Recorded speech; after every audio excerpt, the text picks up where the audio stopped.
வணக்கம் நண்பர்களே, நீங்கள் ஒரு குழந்தையிடம் உலகின் மிகவும் சக்தி வாய்ந்த நாடு எது என்று கேட்டால் அதற்கு அமெரிக்கா என்று பதிலளிக்கும். அது ராணுவம் அல்லது பணம் என்று எதுவாக இருந்தாலும் சரி.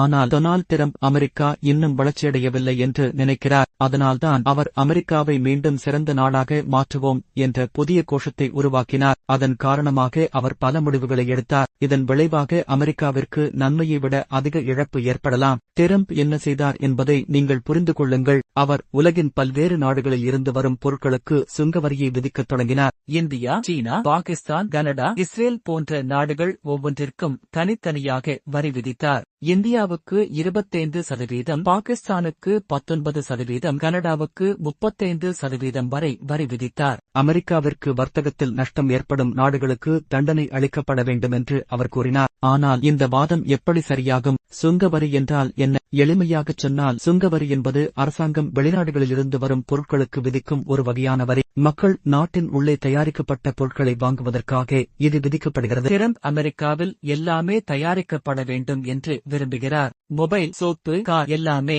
ஆனால் அமெரிக்காவில் கூலி மிகவும் அதிகம். எனவே எல்லாம் அங்கேயே தயாரிக்கப்பட்டால் பொருட்களின் விலையும் அதிகமாக இருக்கும். இப்போது இந்தியாவில் இருந்து 1000 ரூபாய் மதிப்புள்ள ஒரு பொருள் அமெரிக்காவிற்கு செல்கிறது என்று வைத்துக் கொள்வோம். டிரம்ப் அதற்கு 25% வரி விதித்தால் அந்த பொருளின் விலை 1250 ரூபாய் ஆகஸ்ட் உயரும். மேலும் வேறு சில அபராதங்களும் விதிக்கப்பட்டால் அது 1500 ரூபாய் ஆகஸ்ட் உயரும். இப்போது சாதாரண மக்களுக்கு இது எவ்வளவு பாதிப்பை ஏற்படுத்தும் என்று யோசித்துப் பாருங்கள். இதுதான் பணவீக்கம். 2018ஆம் ஆண்டிலும் இப்படித்தான் நடந்தது. ஸ்டீல் மற்றும் அலுமினியத்திற்கு வரி விதிக்கப்பட்டதால் அமெரிக்காவில் வாஷிங் மெஷின்களின் விலை 20% அதிகரித்தது. பின்னர் நிறுவனங்கள் அதிக பணம் செலுத்த வேண்டியிருந்தது. இதனால் சாதாரண மக்களின் பாக்கெட்டுக்கு கூடுதல் சுமை ஏற்பட்டது. இதோடு ஃபோர்ட், GM, டேசா போன்ற பல அமெரிக்க தொழிற்சாலைகள் வெளிநாடுகளில் இருந்து உதிரிபாகங்களை இறக்குமதி செய்கின்றன. இப்போது அந்த உதிரிபாகங்களுக்கு வரி விதிக்கப்பட்டால் கார்களின் விலையும் அதிகமாகும். மக்கள் அதை வாங்க மாட்டார்கள். இதன் பொருள் விற்பனை குறைந்து தொழிற்சாலையில் வேலை குறைந்து வேலைகள் பறிபோகும். இதனால்தான் எலான் மஸ்க் போன்றவர்களும் டிரம்ப் மீது கோபமாக உள்ளனர். முன்பு இருவரும் நண்பர்களாக இருந்தார்கள். இப்போது சண்டை கூட ஏற்பட்டுவிட்டது. டிரம்பினால் அவர்களின் வணிகம் சிக்கலில் மாட்டிக்கொண்டது. இப்போது அமெரிக்கா அனைவருக்கும் வரி விதித்தால் மற்ற நாடுகள் அமைதியாக இருப்பார்களா? நிச்சயமாக இல்லை. 2018 சீனாவும் இதற்கு பதிலடி கொடுத்தது. சோயாபீன்ஸ் மீது வரி விதித்ததால் அமெரிக்காவின் ஏற்றுமதி மிகக் குறைந்தது. இப்போது இந்தியாவும் மற்றும் ஐரோப்பிய யூனியனும் டிரம்ப் சமாதானமாக வரவில்லை என்றால் நாங்களும் வரி விதிப்போம் என்று யோசித்து வருகிறார்கள். இப்போது யோசித்துப் பாருங்கள். இந்த நாட்களில் எந்த ஒரு பொருளும் ஒரே ஒரு நாட்டில் தயாரிக்கப்படுவதில்லை. ஒரு மொபைல் அல்லது கார் தயாரிக்க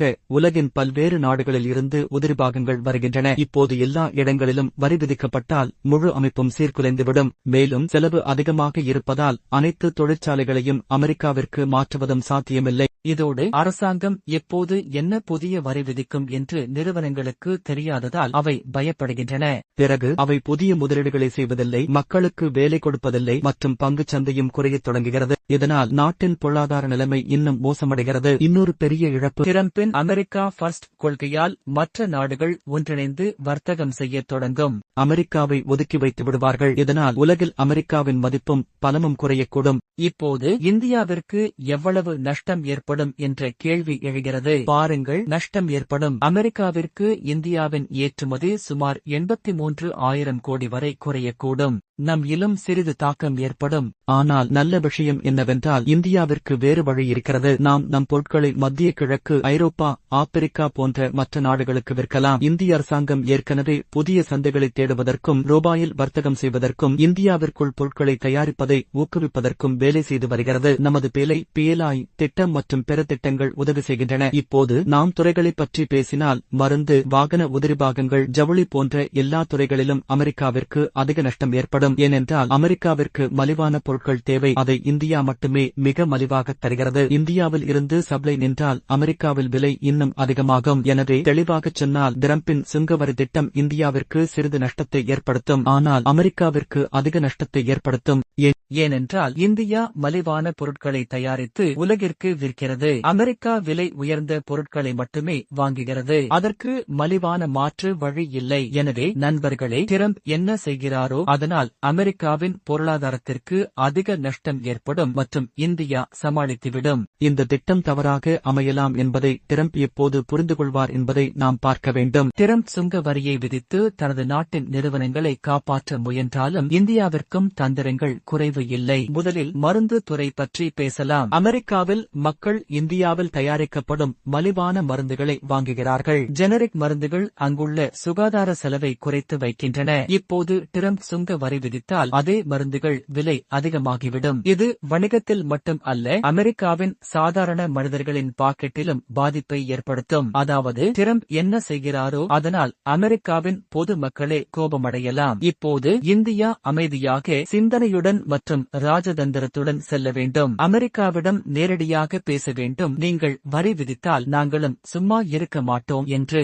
2019 நாம் கொடுத்த பதிலடியைப் போல் மேலும் அதிக அழுத்தம் ஏற்பட்டால் வில் வழக்கு தொடுக்கலாம். நாம் இதற்கு முன்பும் வெற்றி பெற்றுள்ளோம். இதன் முக்கிய அம்சம் என்னவென்றால், இந்தியா சரியான நேரத்தில் சரியான அடியை வைத்தால் டிரம்பின் இந்த சுங்க வரி கொள்கை இந்தியாவை தடுக்க முடியாது.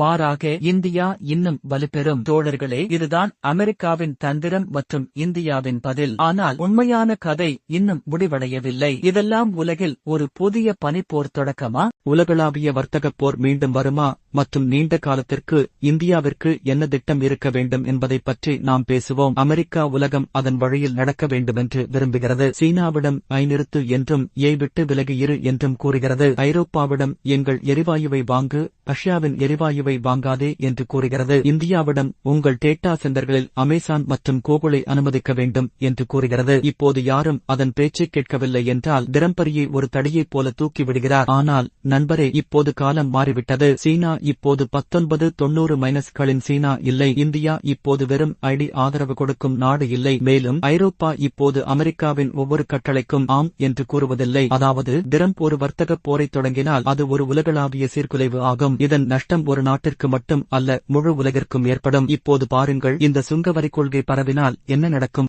ஒவ்வொரு நாடும் அதன் எல்லைகளை மூடிவிடும். சப்ளை செயின் உடையும், விலைகள் அதிகரிக்கும், பணவீக்கம் எல்லா இடங்களிலும் வெடித்துவிடும். மற்றும் இந்தியா, வியட்நாம், பங்களாதேஷ், இந்தோனேசியா போன்ற வளரும் நாடுகளுக்கு அதிக நஷ்டம் ஏற்படும். அவை இப்போதுதான் தங்கள் காலில் நிற்கத் தொடங்கியிருந்தன. ஆனால் இந்தியாவிற்கு ஒரு வாய்ப்பும் இருக்கிறது. அமெரிக்கா மற்றும் சீனா ஒன்றுடன் ஒன்று மோதிக்கொண்டால் உலகிற்கு நம்பகமான, அமைதியான, மலிவான மற்றும் திறமையான ஒரு சப்ளையர் தேவை. அது இந்தியாவாக இருக்கலாம். நம்மிடம் இளைஞர்கள் இருக்கிறார்கள், தொழில்நுட்பம் இருக்கிறது, ராஜதந்திரம் இருக்கிறது. இப்போது கொஞ்சம் தன்னம்பிக்கையும் வந்துவிட்டது. லாஜிஸ்டிக்ஸை மேம்படுத்துவது, மின்சாரத்தை மலிவாக்குவது, அரசாங்க அமைப்பை வேகப்படுத்துவது போன்ற நமது கொள்கை இடைவெளிகளை நாம் பூர்த்தி செய்ய வேண்டும். பிறகு டிரம்ப் வரி விதித்தாலும் சரி அல்லது சீனா மிரட்டினாலும் சரி, உலகம் இந்தியாவை நோக்கி மட்டுமே பார்க்கும். எனவே இதன் முக்கிய அம்சத்தை புரிந்து கொள்ளுங்கள். டிரம்ப் வெற்றி பெற்று மீண்டும் வரி என்று விளையாடினால் இது ஒரு வர்த்தக போர் மட்டும் அல்ல,